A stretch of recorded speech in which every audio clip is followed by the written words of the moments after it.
So New York is never that warm. I mean, it gets a little bit muggy for a couple of days of the summer, but there's also a bunch of cold days in between those warm days in the summer.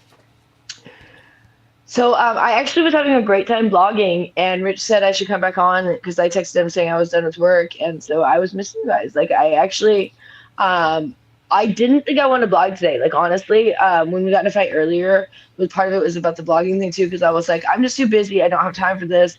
I don't have time to talk to everybody right now. Da, da, da.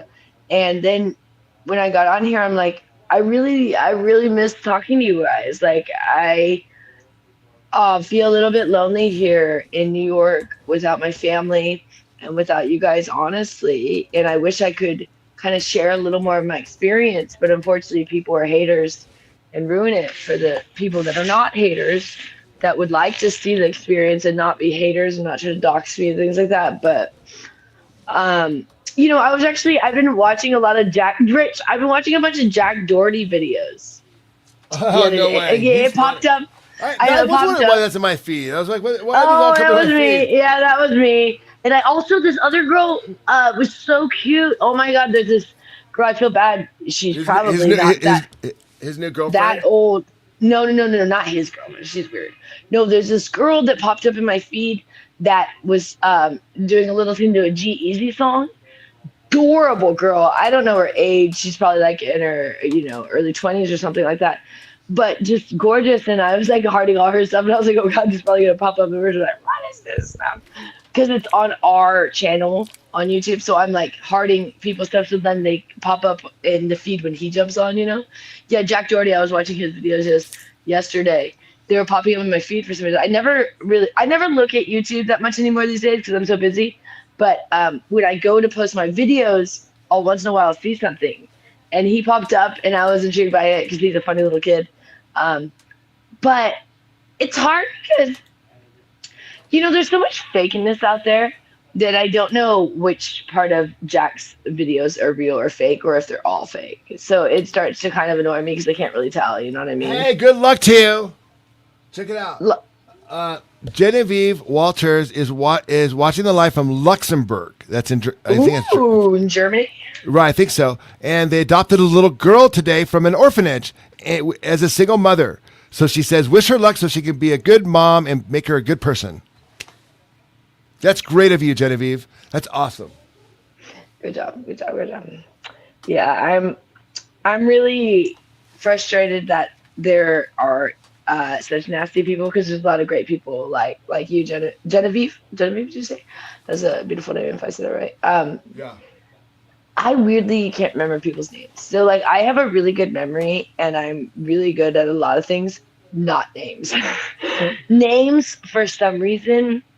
I mean, I've had to go out of my way to do if I write it down or if I see it on paper, I'll never forget your name. But audibly, I'm horrible with names. For one thing, I don't think I hear half the time when people tell me their names, and then you don't want to keep asking. Like sometimes I have to ask people like 3 times questions, and then I give up if I didn't hear it like the third time. I'm like, forget it. You know what I mean? Because it's embarrassing because Yeah. I can't hear.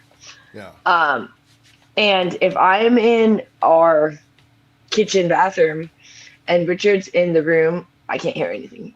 Like I can only hear if I can see you for the most part because then I can kind of see what you're saying and I kind of know the context and I can kind of be and then I can kind of figure it out. Like a lot of what I hear is what I figure out. It's weird. When you have hearing problems, it's not that it's silent. It's just hard to understand.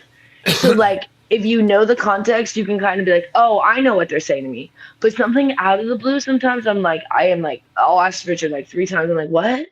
What?" Because like out of context of something, I I don't hear everything. And Richard's always irritated with me because I kind of like skim and I kind of like jump over things. But like part of it, like I know when I'm being audibly spoken to is I don't hear half of what people are saying. So like often my clients will say something to me and I'll maybe ask them once and then if I don't get it the second time, I'll just smile. And I'm like, oh, and I'm like, I don't know what I'm smiling at or like what they said. And it's sometimes I realize when I smile, my response is wrong according to what they said, and I'm like, You know what I mean? Like maybe it needed a response. They're like, why is she just smiling at me? But like I often don't know. Like I really can't hear much out of my left ear. Like it's bad. It's really bad. I lost over half my hearing in my left ear. It's weird. It only happened in one ear. My other ear's okay. It's weird that like one ear took all the brunt of the Air Force. I don't know, hardship, I guess you call it. So what happened is, okay, this is the crazy thing.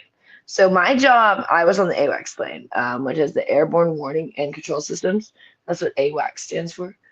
And oh, Richard told me it's like red flag in Las Vegas right now, which is a heat thing, but it's also red flag is the top fighter pilot training that occurs in Las Vegas for the Air Force. You know how Top Gun is for the Navy? Red Flag is one of the biggest events for the Air Force that occurs in Las Vegas at Nellis.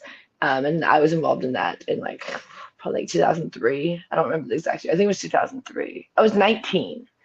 What year would I have been if I was born in 85? I was 19, whatever year that was. That was my first time ever going to Vegas. I was 19. I was not old enough to go, but I did have my sister's ID because she was older than me. But no one wanted me to go out because they were like, you're using a fake ID. And in case you don't get to go to the club, we don't want to all not have to not go because you can't go. So they would just leave me at the hotel. So it was kind of a weird experience for me, but it was all right. But anyways,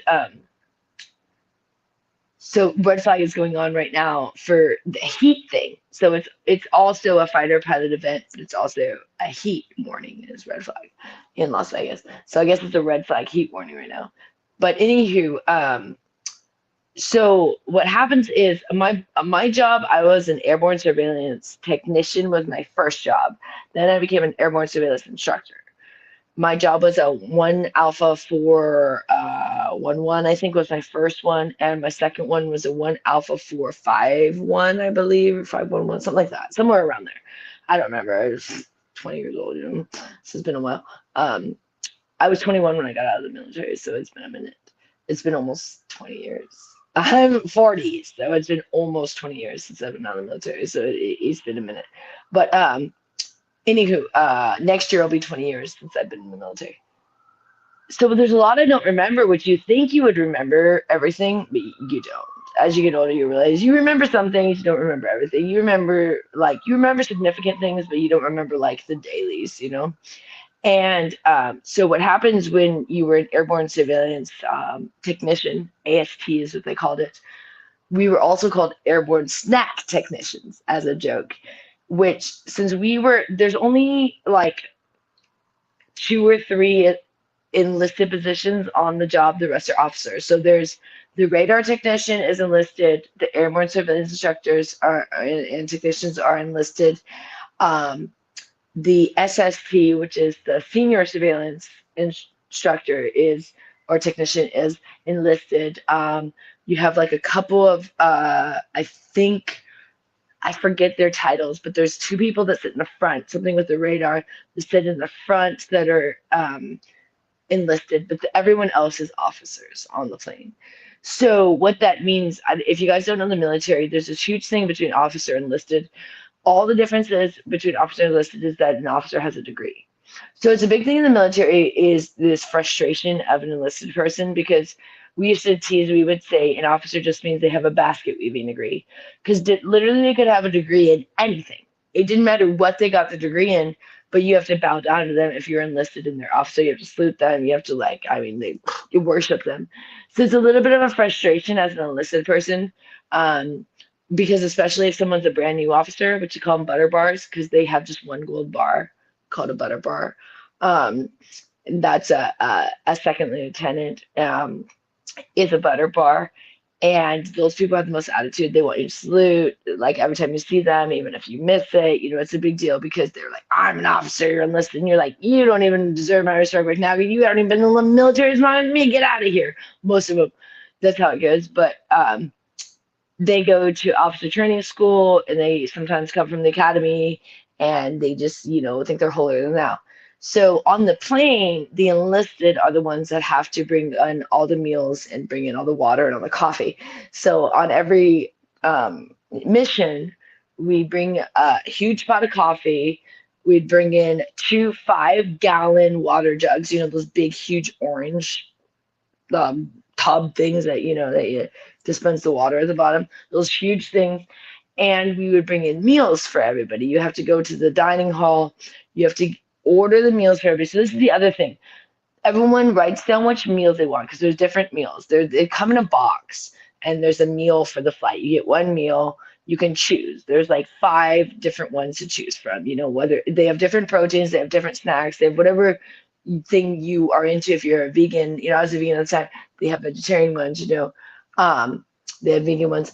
They had, whatever sort of protein you were into. I don't even remember because I was a vegan vegetarian, so I don't remember like what the proteins were. I always just got like the veggie thing, but they would give you some sort of meal which would have some snacks, and it would have, so you were like on 20-hour missions, you get like one meal, but it's like a box of a meal. So it's like a sandwich, like snacks, like nuts, chips, all kinds of stuff.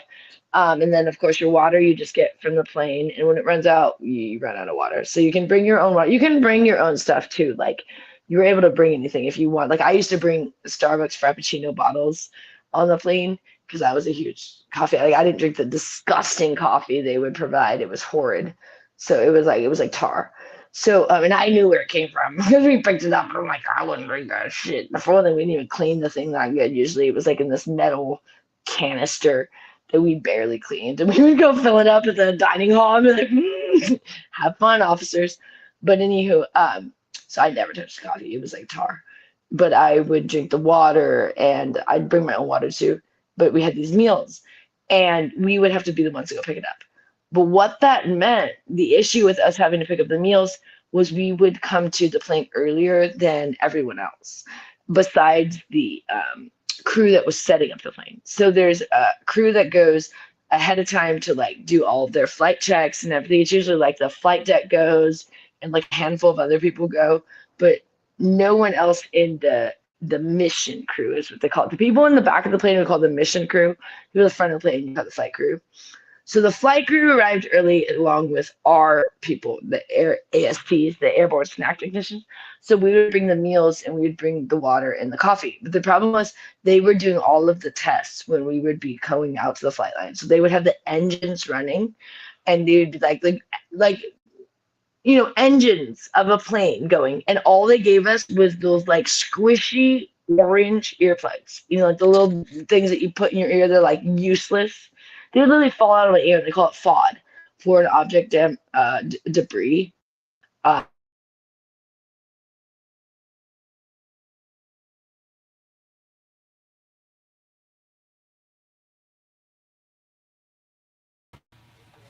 Okay, we lost Joy for 5 seconds. I think her phone rang or something.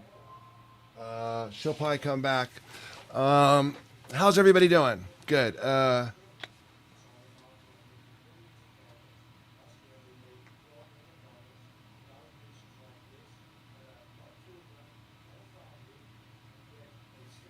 Here she comes back. I'm There back. she is. Yeah, it was my phone. Yeah, I put it on Do Not Disturb. So we had these crappy little ear things, whereas the maintenance who's out there during the startup of the plane is wearing these massive ear protection, like these huge, basically canisters on their ears that completely, take out all noise, that protect your ears. So the same crew that is having massive ear protection because of what's going on, that's the maintenance. The flyers they send out there with little orange earplugs. So I lost half my hearing. And I'm pretty irritated with it because they did offer me disability. And I was so mad about everything that happened with my mom dying and then them, you know, taking away my flying status, that I was like, F the military. I don't want anything to do with you guys. I don't want your money. I don't want anything. You guys F me over. I want nothing to do with you guys. So I turned down my disability, and I didn't realize at the time because it had just happened. I didn't even know I'd lost half my hearing. You don't know you lose your hearing until you do. Like they were the ones that told me. I didn't know. I thought you think you can hear. You don't know that you lost your hearing until like you realize you can't hear. So they told me, and what's irritating is that they could have just given us those better ear protection. And so like I struggle because my ear hurts always. Like I thought hearing problems would just make you not be able to hear, but no, it actually it's pain in your ear. Like Richard can't touch my left ear. Like he'll go to I'll scream. Like it's that painful. My ear is so sensitive that if you were to touch my left ear, I would scream in pain. Like that's how intense it is. And it's frustrating that all they had to do is just give us better hearing protection.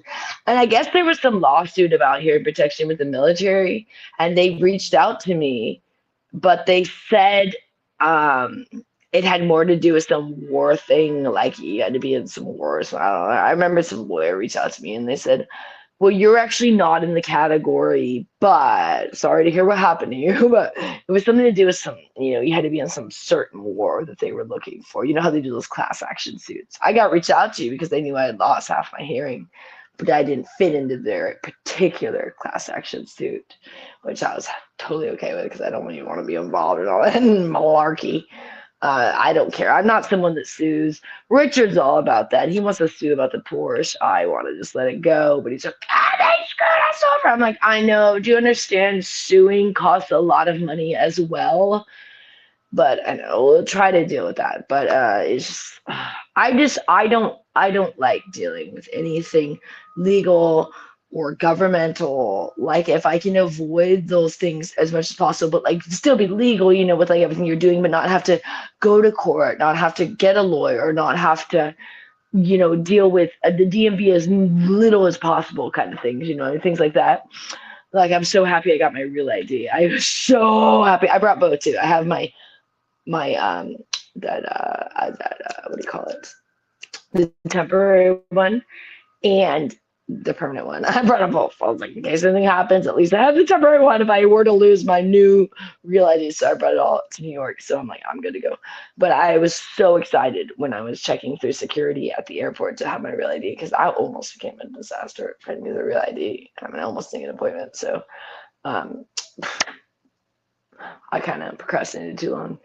Oh, I just hate things like that. Like I'm not a procrastinator unless it comes to something like dealing with legal things, governmental, or like a lot of paperwork, which I used to be like a paperwork fiend. I mean, I was an admin forever in jobs, you know what I mean? But once I stopped doing those kind of jobs, it's like it's the last thing I want to do. And even in Air Force, paperwork is just like all paperwork. And as an instructor, oh my God, the amount of paperwork I used to have to do. You have to write up, you have to do like a pre-thing for your student, you have to do a thing during the flight, and you have to do a whole thing after the flight. Like there's a lot. So after a 20-hour mission, before you have to go work the next day, you have to like have a whole thing written up about your student. It's a lot being an instructor. Like I didn't want to become an instructor.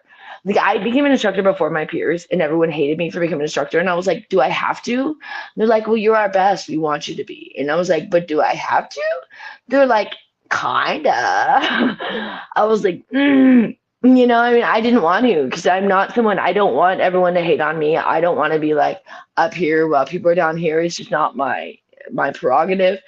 And I honestly didn't want to become an instructor because I actually like doing my job. And when you're an instructor, you just stand behind someone and watch them do your job and critique how they're doing your job bad, basically, because no one was as good as me. I mean, I'm not trying to, toot my horn, but the military is not that hard. Physically, it's demanding, but I'm a super fitness person. I have a new shirt that says fitness. um, so that was no issue for me. I always got like excellence in physical fitness. I would get the excellence on any of the PT, they call it physical training. Um, things I always got those awards. So that's no issue for me. I mean, I'm a runner, I did track in high school, track and cheerleading and, football and eighth grade and stuff, flag football. So I am, my dad always had a basketball hoop. And so we were always playing sports and, always very, very into physical stuff.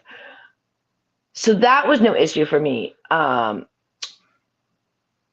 But what's annoying is all of the red tape and bureaucracy and BS you have to go through in the military. That more irritated me, and especially like when you leave you have to go through a whole out process thing.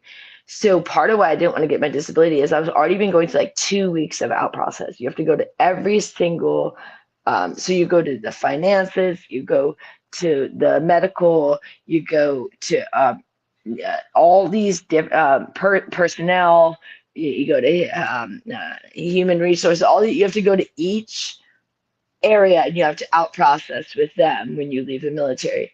So you're already going through all this stuff, and then they were like, "Oh, do you want disability?" And you're gonna have to go to this other place and go through all this other. I was like, "F it."